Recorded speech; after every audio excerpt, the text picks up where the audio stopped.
The moment of truth, the Grand Assembly Hall stretched before Marcus Kane like a cathedral built to humble those who entered. Crystalline walls rose 300 meters high, refracting light from 6 different suns transmitted through quantum windows. 63 species sat in circular tiers that spiraled upward, creating an amphitheater of alien faces, each more bizarre than the last. Some had eyes that glowed. Others possessed tentacles instead of limbs.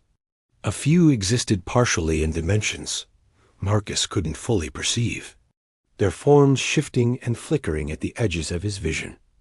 Marcus stood alone on the central platform, a simple circle of white stone barely 10 meters across. He wore an unremarkable black suit, the kind any Earth diplomat might wear to a formal occasion. His gray hair was neatly combed. His hands rested calmly at his sides. To anyone watching, he appeared relaxed, almost bored. Above him, High Arbiter Kellyan rose from his seat. The Verithan was massive, his body covered in scales that shifted between silver and gold. 4 arms extended from his torso, each ending in 3-fingered hands that could crush steel. His head was elongated, with sensory organs that detected everything from electromagnetic fields to emotional states. He was designed by evolution to be intimidating, and he knew it. Human delegate Marcus Kane, Kellyan's voice boomed through the chamber, translated instantly into 63 languages by the Assembly's quantum processors. You stand accused on behalf of your species. The charges are grave. Marcus said nothing. He simply waited, his face neutral. Kellyon continued, his voice taking on the formal tone of judgment. Humanity has violated the colonization accords by establishing settlements in restricted zones. You have developed weapons technology beyond your classification level. You have refused to submit genetic samples for the species archive. You have denied our inspectors access to military facilities. Most seriously, you have rejected the Federation's authority over Earth's defense systems. Around the chamber, representatives clicked, buzzed, whistled, and hummed their agreement. The Zinthari delegation rattled their carapaces in approval. The Ulfines swayed their luminous bodies in synchronized patterns that expressed satisfaction. The Korthans, massive bear-like creatures covered in brown fur, growled their support. Marcus let them finish. He had heard these accusations before, delivered by lower-ranking officials during preliminary hearings. Each time, Earth's representatives had offered vague explanations, promised to investigate, and ultimately changed nothing. It had become a dance, one that both sides pretended to take seriously. The Galactic Federation Council has deliberated for 6 standard months, Kellyan announced. We have reviewed evidence from 17 inspection teams. We have consulted with military strategists, xenobiologists, and historians. Our conclusion is unanimous. The chamber fell silent. Every eye, stalk, sensor, and awareness field focused on the platform where Marcus stood. Humanity represents a clear and present danger to galactic stability, Kellyan declared. Your species exhibits patterns consistent with previous Category 7 threats. You are aggressive, expansionist, and unwilling to accept your proper place in the galactic order. Therefore, by the authority vested in the Galactic Federation Council, we hereby declare a state of war between the Federation and the human species. The chamber erupted. Representatives stood, cheered, and celebrated. For many of them, this moment had been decades in coming. Humanity had been a thorn in the Federation's side since first contact 150 years ago. Always questioning, always pushing boundaries, always refusing to submit completely. Now, finally, they would be dealt with. Kellyon raised one of his 4 hands, and the celebration gradually subsided. You have 48 standard hours to transmit Earth's unconditional surrender. If you refuse, the Federation fleet will enforce compliance. 3,000 warships are already en route to your system. Resistance is futile. Surrender is your only option. Marcus waited until complete silence returned to the chamber. Then, slowly, deliberately, he smiled. It wasn't a nervous smile. It wasn't the forced grin of someone trying to hide fear. It was the genuine smile of someone who had just received wonderful news, like a birthday present arriving early. "Thank you, High Arbiter," Marcus said, his voice calm and clear. "On behalf of humanity, I accept your declaration of war." Confusion rippled through the chamber. Several representatives leaned forward in their seats. The Paltharian ambassador, a being of pure energy contained in a crystal matrix, flickered with uncertainty. Kellyan's sensory organs focused intently on Marcus. "You accept? You understand what this means? The Federation will erase your civilization from existence." "I understand perfectly," Marcus replied. His smile widened. "And I want to thank you. You've just given humanity exactly what we've been waiting for." The confusion grew stronger. Several representatives began speaking at once, their voices overlapping in a chaotic babble that the translation systems struggled to process. Marcus touched a device on his wrist. A holographic display materialized above the platform, showing Earth rotating peacefully in space. Blue oceans, green continents, white clouds. It looked vulnerable, fragile even. "When humanity first encountered your scout ships 150 years ago," Marcus began, his voice cutting through the noise, "we faced a choice. We could reveal our true capabilities, or we could play a longer game. We chose the latter." Kellyan's scales rippled with irritation. "You were classified as a Category 3 civilization, barely capable of interplanetary travel. Your military was assessed as primitive. You had 75 registered combat vessels, all of them decades behind Federation standards." "We had exactly what we wanted you to see," Marcus interrupted smoothly. "Every inspection your teams conducted, we controlled from beginning to end. Every facility you visited had been prepared months in advance. Every document you reviewed had been carefully crafted. Every piece of technology you examined had been deliberately selected. We showed you a version of humanity that matched your expectations." The chamber went completely silent now. Even the species that communicated through non-auditory means had ceased their signaling. Marcus gestured, and the hologram changed. It now showed a timeline stretching back 150 years. "My great-great-grandfather was part of Earth's leadership when your ships arrived. He asked a simple question that shaped everything that followed. What kind of galaxy are we joining?" The timeline began highlighting specific events. First contact, trade agreements, technology exchanges, Federation inspections, cultural exchanges. "So we watched," Marcus continued. "We listened. We studied. And we learned some very interesting things about the Galactic Federation." He looked up at Kellyan. "We learned that civilizations that develop too quickly get mysteriously targeted by sanctions and restrictions. We learned that species that refuse Federation membership often face economic collapse or convenient pirate raids. We learned that the Federation maintains its power by keeping everyone else weak and dependent." "These are lies," Kellyan snarled. "The Federation maintains peace across 10,000 systems." "The Federation maintains control," Marcus corrected. "And you do it by ensuring no one else can challenge your authority. Any civilization that shows too much strength, too much independence, too much potential gets labeled as a threat. Then you either absorb them through economic pressure or eliminate them through military force." He gestured at the assembled representatives. "How many of your species were given a true choice about joining the Federation? How many were told that membership was optional? How many were threatened with isolation, starvation, or invasion if you refused?" Several representatives shifted uncomfortably. The truth was written in their reactions.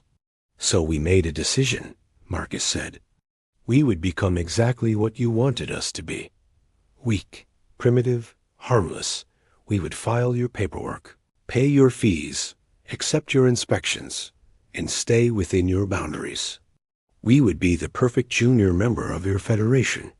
The hologram shifted again, now showing Earth's solar system with dozens of markers scattered throughout. And while we played that role, we prepared. For 150 years, every human merchant ship that left our system carried intelligence operatives. Every cultural exchange brought back Federation technology for us to study and improve. Every treaty we signed contained loopholes we could exploit. Every limitation you placed on us, we found ways around. Marcus's expression became serious. You thought we controlled one star system. We actually control 49. You thought we had 75 warships. You're about to discover how wrong you were. You thought our technology was primitive. You'll learn differently very soon. He looked directly at Kellyan. You've spent 150 years underestimating us. You saw what you expected to see. You believed what you wanted to believe. And now, finally, you've given us the one thing we needed.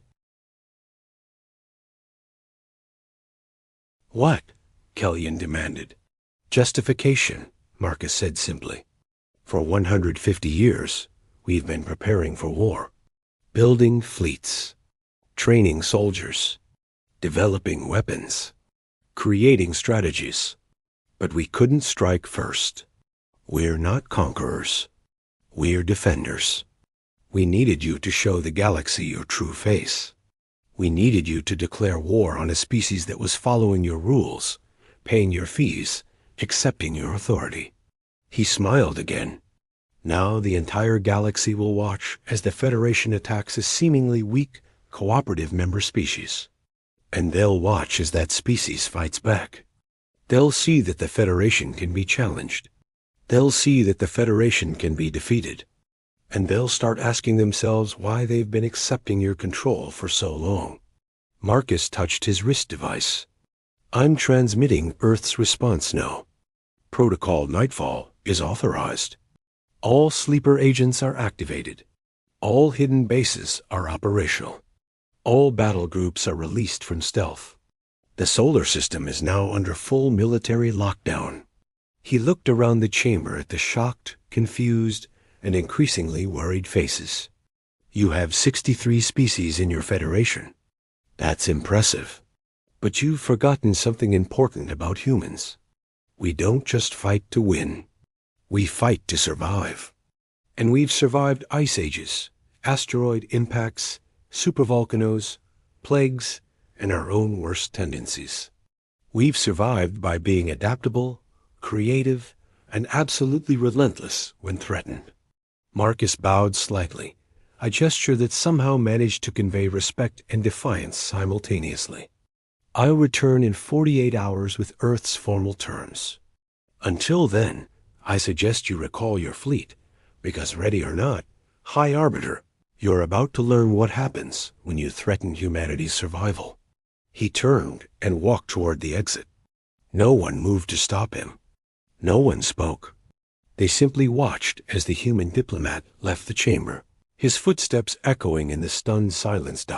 As the doors closed behind him, Kellyan slammed one of his massive hands onto his desk. The sound reverberated through the chamber like thunder. Activate the fleet immediately. I want every available warship mobilized.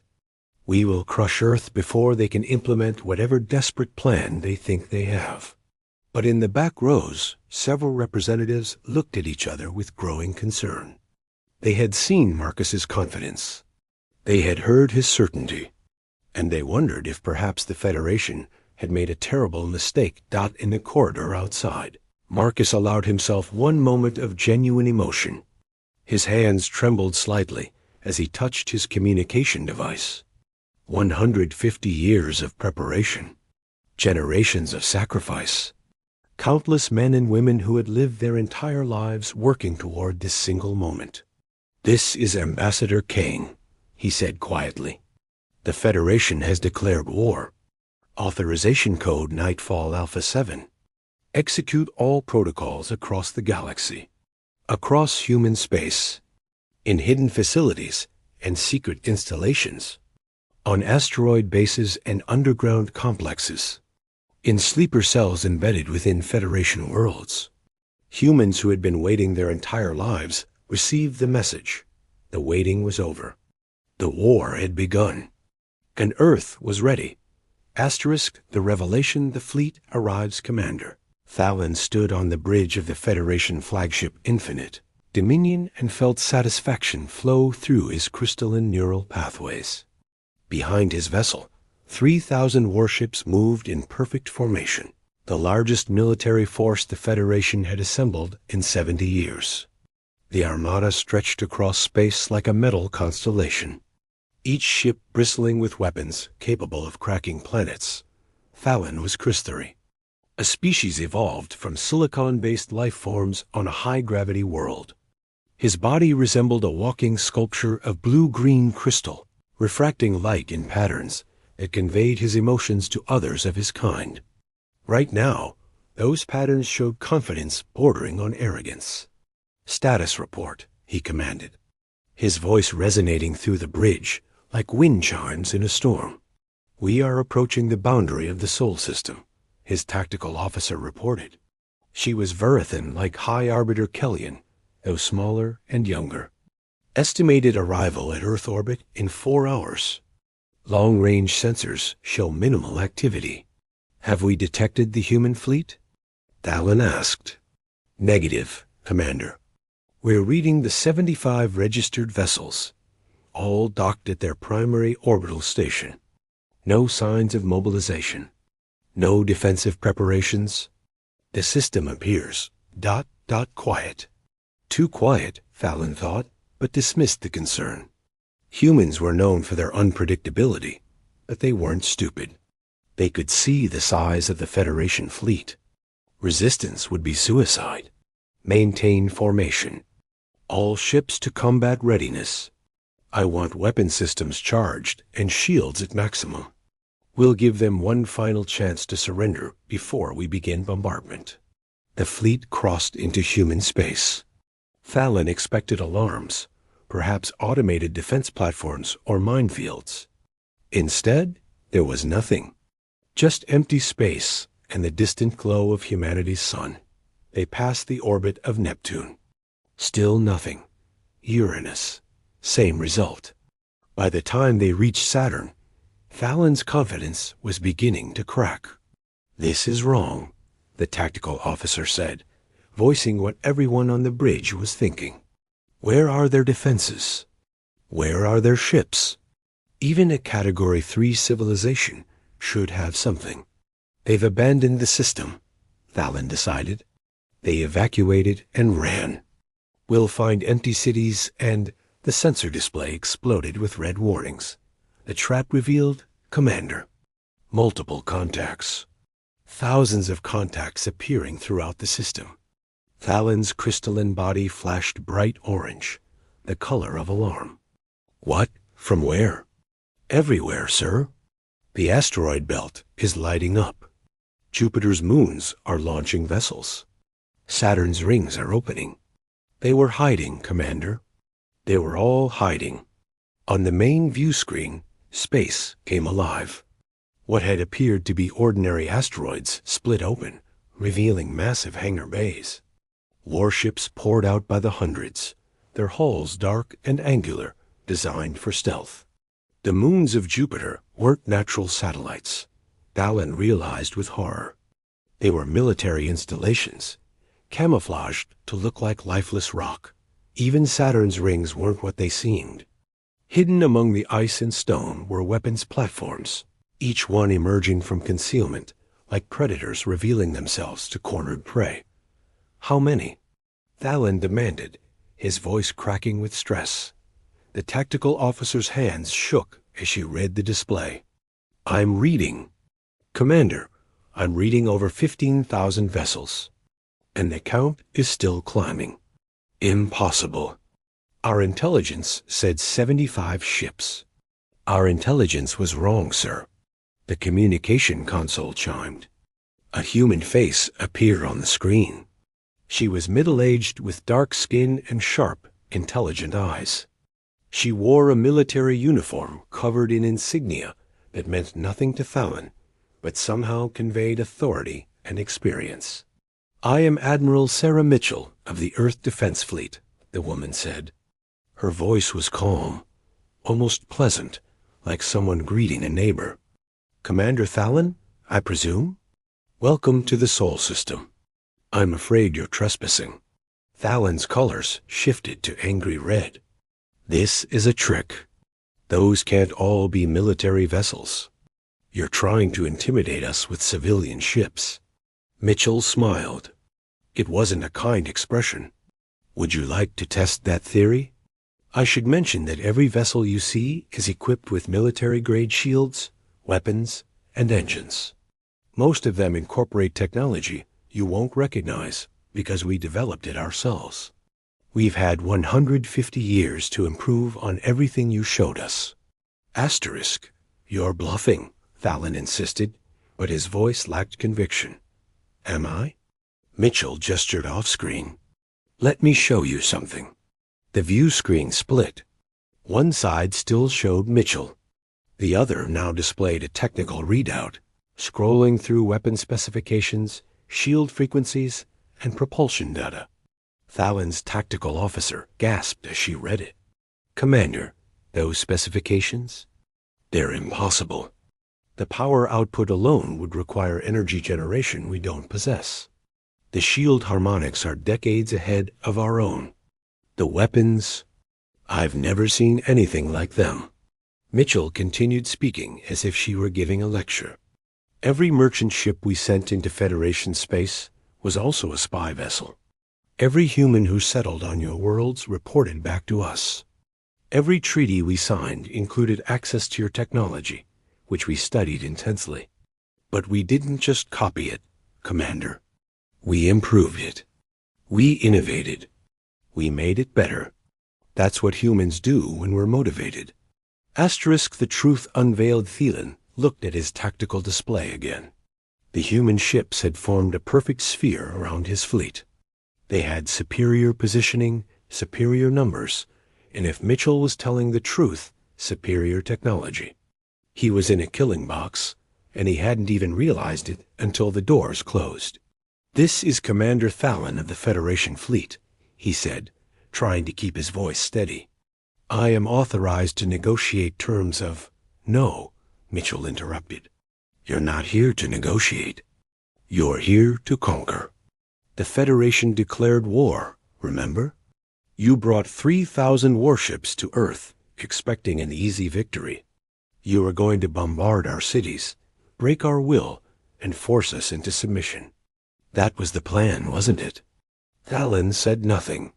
His silence was answer enough. Asterisk?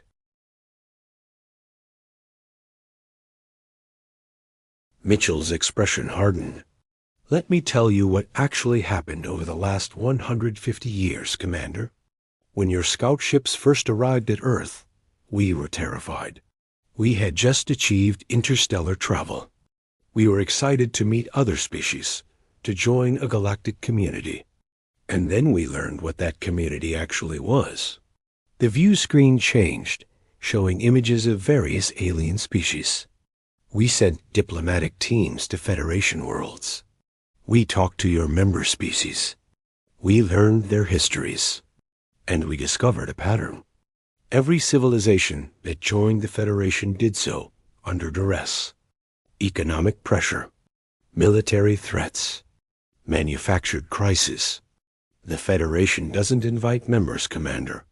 It conquers them and calls it diplomacy." Thalen wanted to protest, but he had studied the Federation's history. He knew she was right. "So we made a choice," Mitchell continued. "We could fight immediately and lose, or we could prepare and fight later with a chance of winning. We chose preparation. For 150 years, we've been playing a role. We acted primitive. We acted weak. We acted grateful for your technology and your guidance.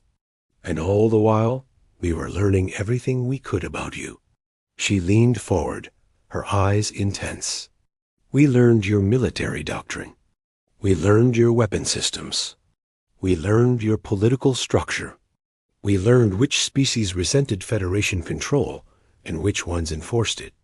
We learned your weaknesses, Commander, and we exploited every single one. On the tactical display, more human ships continued to appear. They decloaked from stealth, emerged from hidden bases, and dropped out of faster-than-light travel from locations throughout the system. The count passed 20,000 vessels. You're wondering how we hid all this, Mitchell said. The answer is simple. We controlled what you saw. Every inspection team that visited Earth was guided along predetermined routes. Every facility they examined had been prepared months in advance. Every document they reviewed had been written specifically for them. We showed you exactly what we wanted you to see. Thalan's tactical officer spoke urgently. Commander, we're detecting massive energy buildups on at least 5,000 of those vessels. They're preparing to fire. We built secret shipyards on asteroids you cataloged as mineral deposits, Mitchell explained. We constructed military bases inside moons you classified as geologically inactive. We trained soldiers in facilities you never knew existed. We developed weapons in laboratories, hidden beneath cities you thought were purely civilian. And we did it all while smiling and nodding and thanking you for your wisdom. She paused, letting her words sink in. You thought you were dealing with a primitive species that was grateful to join your federation. You were actually dealing with a civilization that was studying you like scientists study a dangerous virus. We learned everything about you, Commander. Everything. And then we prepared to defeat you. The choice Thalan looked around his bridge. His crew was staring at him, waiting for orders. Some showed fear. Others showed confusion. None showed the confidence they had possessed when entering the system. What do you want? Thalan asked quietly. Mitchell's expression softened slightly. I want you to understand something important. We didn't want this war. Most humans would have preferred peaceful coexistence. But we knew the Federation would never allow that. You don't tolerate equals, Commander. You only accept subjects. She gestured at the tactical display. You have two choices. First, you can order your fleet to stand down. Power down your weapons. Lower your shields. We will escort you to the edge of the system, and you can return to Federation space. You'll keep your ships and your crews. No one has to die today.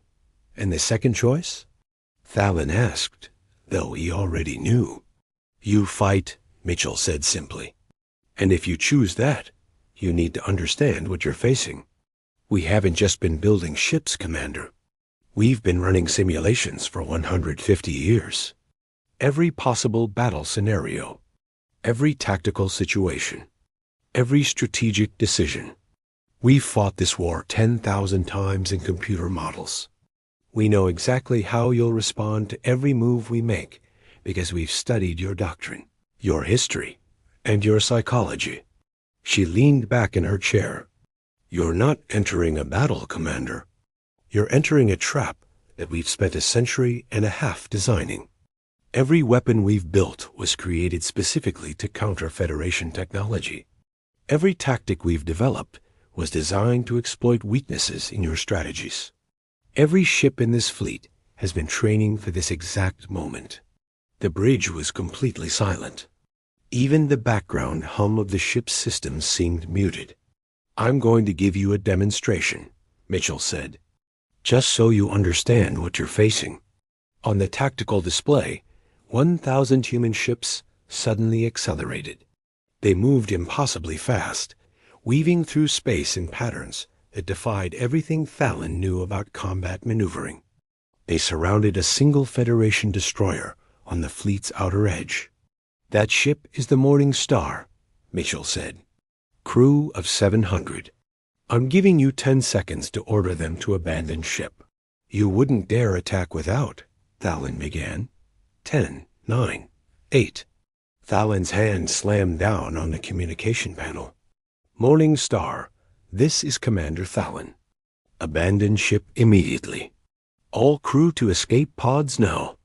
The countdown continued. The crew of the Morning Star launched their escape pods in a panic. They scattered like leaves in a storm. 0, Mitchell said. The human ships opened fire. But these weren't the slow, heavy plasma cannons that Federation vessels used. These were lance beams of coherent energy that struck with the force of small stars. The Morning Star didn't explode. It simply ceased to exist, vaporized in an instant so complete that not even debris remained. Fallon's crystalline body flashed white, the color of absolute terror. That was one ship using minimal power, Mitchell said. We have 20,000 more vessels, Commander. All of them are more advanced than anything in your fleet. All of them are crewed by people who have trained their entire lives for this moment.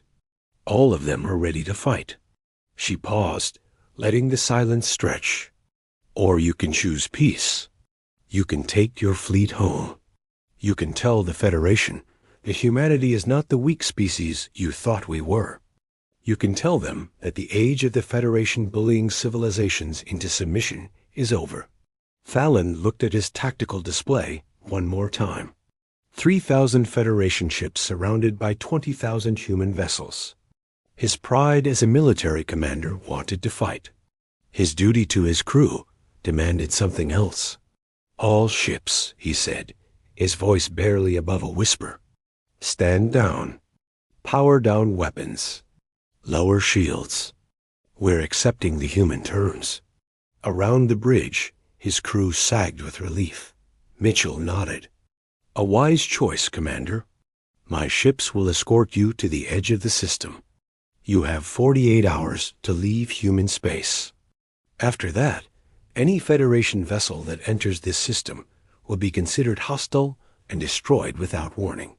What happens now? Fallon asked. Mitchell's smile returned, but this time it held something different. Not triumph. Not cruelty. Something closer to hope. Now we change the galaxy, she said. The Federation has ruled through fear and control for too long. Humanity is going to show every species out there that the Federation can be challenged, that it can be defeated, that there's another way. She stood up, her uniform crisp and professional. We're not conquerors, Commander. We're liberators. Every species that wants to join us in creating a true Federation, one based on mutual respect and cooperation rather than dominance, will be welcomed. Every species that wants to remain with the old Federation is free to do so. And every species that wants to stay neutral will be left alone. The Federation Council will never accept this, Fallon said. Then the Federation Council will learn a hard lesson, Mitchell replied. We've been ready for this war for 150 years. We can keep fighting for 150 more if necessary. The question is whether the Federation is willing to pay that price. The view screen went dark. Fallon sat in his command chair and watched as human ships, gently but firmly, began herding his fleet toward the system's edge. They moved with precision and confidence, never threatening but always present, like wolves guiding sheep.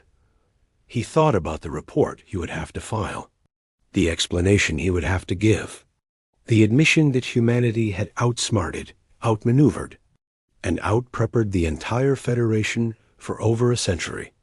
And he wondered, as the blue-green sphere of Earth shrank in his view screen, how many other species were watching this moment? How many were realizing that the Federation wasn't invincible? How many were asking themselves if perhaps it was time for a change? On Earth, in the command center buried beneath the Himalayan mountains, Marcus Kane stood beside Admiral Mitchell and watched the Federation fleet retreat. Do you think they'll come back? Mitchell asked. Eventually, Marcus replied, but not soon, and not with just 3,000 ships. We've bought ourselves time. Time for what? Marcus smiled. Time to change everything. Across the galaxy, in dozens of star systems, human operatives who had spent decades posing as merchants, refugees, and settlers activated their communication arrays. The message was simple and spread rapidly through unofficial channels, bypassing Federation control networks